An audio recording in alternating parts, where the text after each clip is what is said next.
Bismillahirrahmanirrahim. Assalamu alaikum. You are watching Physics 7. I am Huda Ikram. Today we are going to study measuring instrument.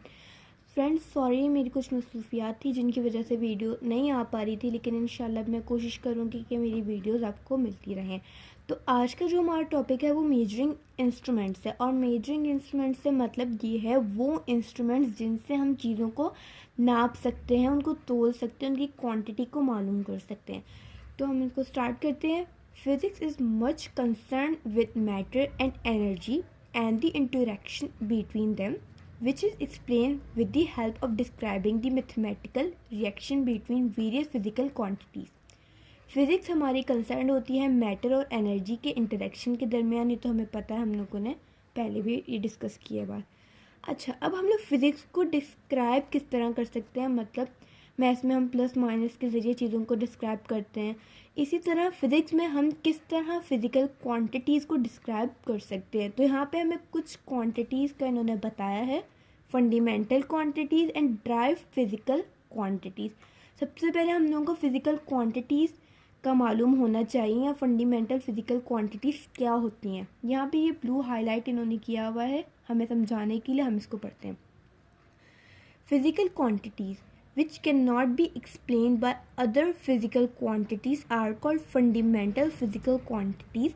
ऐसी physical quantities जो दूसरी physical quantities की बिना पे नहीं समझाई जा सकती। अच्छा, अब मैं आपको एक चीज़ समझा दूँ। जैसे हमारे पास लेंथ है, अब लेंथ आपका एक ही है अपने में, मतलब लेंथ आप नापने के लिए इस्तेमाल करते हैं। लेंथ की जगह आप मास नहीं यूज़ कर सकते, लेंथ की जगह आप टाइम नहीं यूज़ कर सकते। इस तरह की बुनियादी क्वांटिटीज़ को फंडामेंटल फ़िज़िकल क्वांटिटीज़ कहते हैं।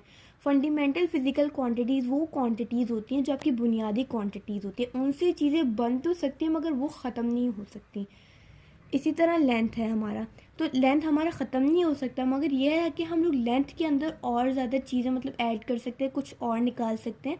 तो वो हम लोग फंडामेंटल फ़िज़िकल क्वांटिटीज़ में से चीज़ें ड्राइव करेंगे।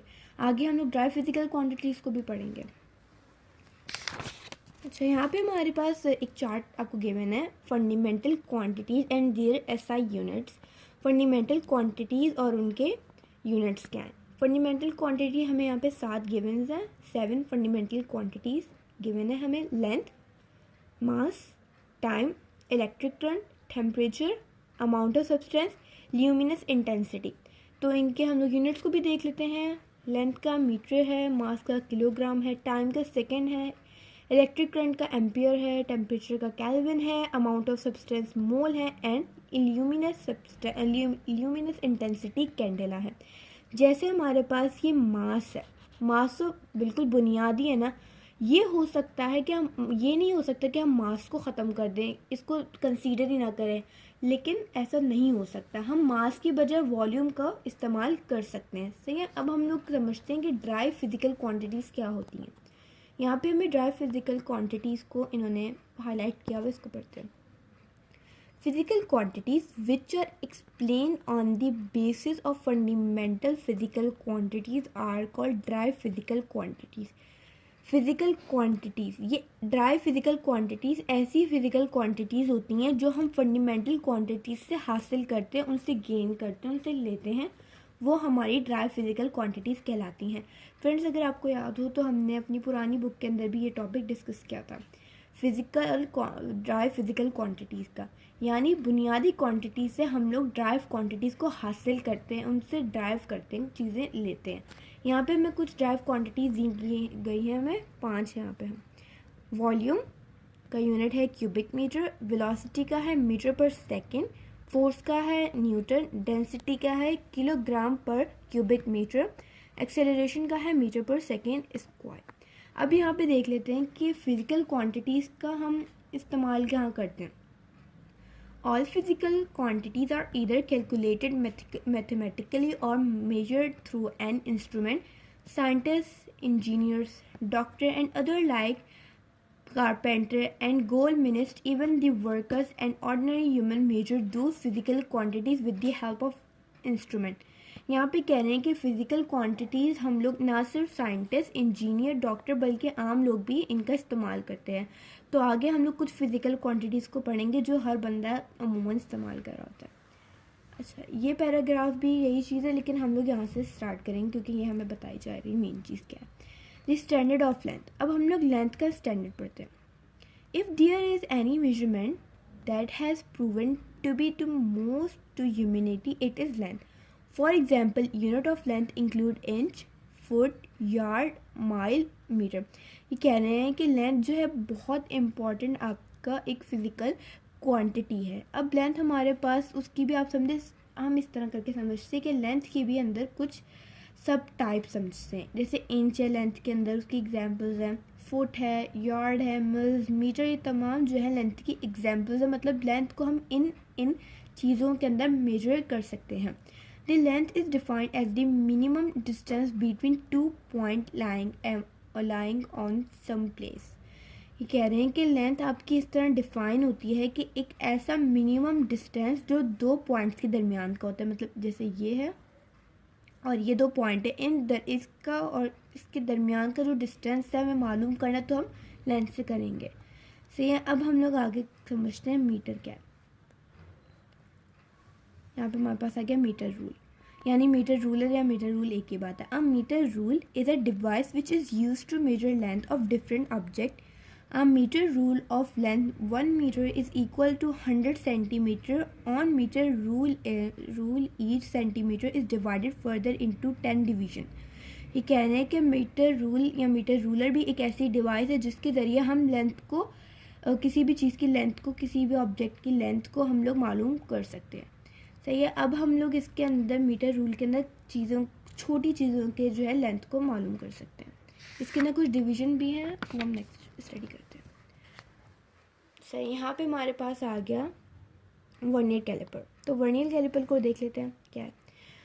दी vernier caliper is a precision instrument that can be use to measure internal and external distance extremely accurate. अच्छा, ये तो हमने बात पीछे कर ली कि हम लोग मीटर रूल से भी नाप सकते हैं, इंच टेप से भी नाप सकते हैं। अब हम लोगों के पास ज़रा से एक हट के मेन इंस्ट्रूमेंट आ गया, इसको हम पढ़ते हैं।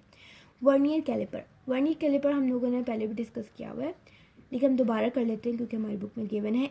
वर्नियर कैलिपर किसी भी ऑब्जेक्ट के इंटरनल एंड एक्सटर्नल डिस्टेंस को मालूम करने के लिए यूज़ किया जाता है, जो कि एक्सट्रीमली एक्यूरेट होना चाहिए। मतलब कि वो बिल्कुल आपका एक्यूरेट होना चाहिए। वर्नियर कैलिपर के ज़रिए हम इस तरह की वो ले सकते हैं मेजरमेंट जो बिल्कुल एक्यूरेट होती है। आप इसके ना दो तरीक़ों से हम जो मेजर कर सकते हैं ऑब्जेक्ट को, इंटरनल भी और उसका एक्सटर्नल भी। अगर हम बात करें वर्नियर कैलिपर के लीस्ट काउंट की, तो 0.1 मिलीमीटर वर्नियर कैलिपर का एक लीस्ट काउंट समझा जाता है। तो यहाँ पे वर्नियर कैलिपर का ये आपको डायग्राम भी शो की गई है, इसके ज़रिए आपको बहुत आसानी से समझ आ जाएगा। ये दो जॉज हैं, इनके दरमियान हम ऑब्जेक्ट को फिट करते हैं और उसके बाद हम उसको मेजर कर सकते हैं। नेक्स्ट हमारे पास आ गया micrometer screw gauge. Micrometer screw gauge क्या है? माइक्रोमीटर स्क्रू गॉज या screw gauge is intensively use in engineering field for obtaining precision instrument measurements. Micrometer screw gauge is used for measuring extremely small dimensions. Screw gauge जो है हमारे ज़्यादातर engineering field के अंदर use किया जाता है और ये एक्सट्रीमली स्मॉल डायमेंशनल की मेजरमेंट हासिल करने के लिए हम यूज़ करते हैं। तो ये आगे हम स्क्रू गैज को और समझते हैं इसकी डायग्राम के थ्रू। यहाँ पे इसके हमें डायग्राम गिवन है, कि ज़्यादा बड़ी नहीं गिवन, मगर इन्होंने ये पार्ट दिखाया जहाँ से मेजर कर सकते हैं। ठीक है, इसके ना मेजर किस तरह कर सकते हैं। इसके यहाँ पे एक स्क्रू होता है, ये देखिए यहाँ से समझाती हूँ आपको, ये डायग्राम दी है। ये एक स्क्रू होता है, जब हम इसको घुमाते हैं तो यहाँ पे जगह स्पेस बनती जाती है। जितना हम घुमाते हैं उतनी ऑब्जेक्ट के लिए यहाँ पे स्पेस बन जाती है। मतलब ये है जैसे आपका ऑब्जेक्ट अगर इतना मोटा है तो हम उसको ज़्यादा घुमाएंगे और उसके अंदर फिट करेंगे। अगर हमारा ऑब्जेक्ट इतना सा है तो हम कम उसको स्क्रू को जो है घुमा के इस तरफ करेंगे और उसके बीच में हम ये जो बीच वाली हमें जगह नज़र आ रही है इसके अंदर हम ऑब्जेक्ट को फिट करते हैं और उसके बाद हम इसकी मेजरमेंट हासिल करते हैं। इसका लीस्ट काउंट अगर हम देखें तो 0.01 mm है स्क्रू गॉज का। फ्रेंड्स, आज हम लोगों ने कुछ चीज़ें पढ़ी हैं, मीटर्स, माइक्रोमीटर स्क्रू गॉज पढ़ा है, वर्नियर कैलिपर पढ़ा है और लेंथ वगैरह पढ़ा है। इंशाल्लाह मेरे नेक्स्ट वीडियो में हम लोग बाकी का रिवाइज करेंगे। प्लीज़ सब्सक्राइब करें मेरे चैनल को, लाइक करें वीडियो को। जज़ाकल्लाह।